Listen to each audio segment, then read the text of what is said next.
Hello my friends, David Kessler here and welcome back to the studio.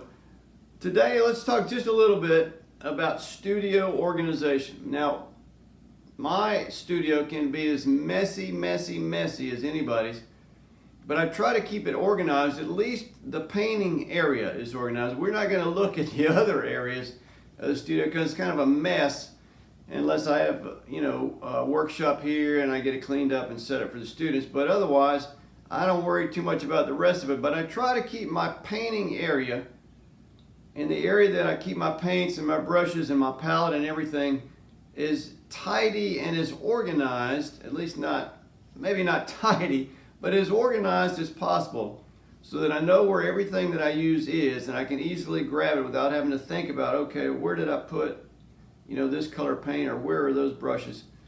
So we're going to take a look at what I use in hopes that it will give you some tips to help organize your studio. So let's take a look.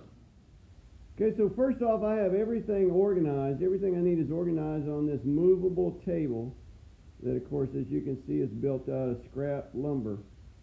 As you can see in the front, right here, I have a place for my paper, my watercolor paper. I have accessory stuff on the bottom, which gets kind of nasty and untidy. And I have two baskets here where I keep a lot of stuff. I have my scissors, my palette knives, and my palette, which I paint on, my water buckets, my towels, spray bottle, my Marabou art crayons in these containers right here. And my brushes are organized starting with 2-inch, going to 2.5, and then to 3-inch, and then I have my Gesso brushes at the end that I use for my Gesso. Now, these brushes in the middle here are smaller and ones that I don't use very frequently. Some I actually don't use at all and could probably clean those out a little bit. Now, the paints. Now, you can see I use paint in jars, and these are all my paints that I use on a regular basis. Now, what I do is on the tops, I'll put, so this is Powerl Orange, so I'll put PO, because when these things are stacked, particularly on this back row, if I lift one up, I don't know what's on the bottom of that. It's NY, which is Naples yellow.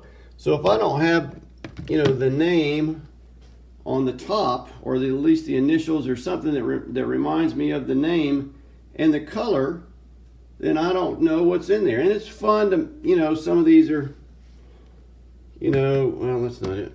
Anyway, let's see. Burnt sienna is BS. I got buff for Titan buff. I have Yo for yellow ochre. You just kind of play games with it. My benzimidazolone yellow is Benz. Cobb for for cobalt blue. I just try to have fun with that, but it helps me see the colors when I have them in a stack, and I have them stacked 3 tall. And in the back row, even though I keep them in the same order, if I don't have those color names on the top, written in the color of the paint, then I don't know what those are. So that helps me organize it. Now you could put that on there with a Sharpie, and I see a lot of people do that, but that doesn't help with the color. I can immediately know what the color is without even looking at the name because they have the color on the top, right? It's a simple thing and a small thing, but it helps me to stay organized.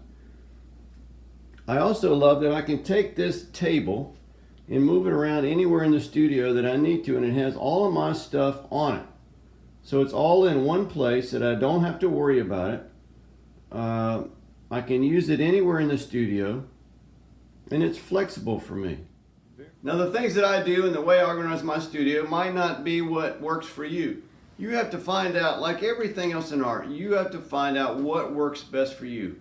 So try some different things, organize it in different ways so that you feel comfortable with it, so that things are within arm reach, so that you don't have to go across the studio or up the stairs or down the stairs or in another part of your house or another part of your building to find what you need. Keep it close by, organize it in a way that works for you, and you, because of that, will be a better and more efficient painter.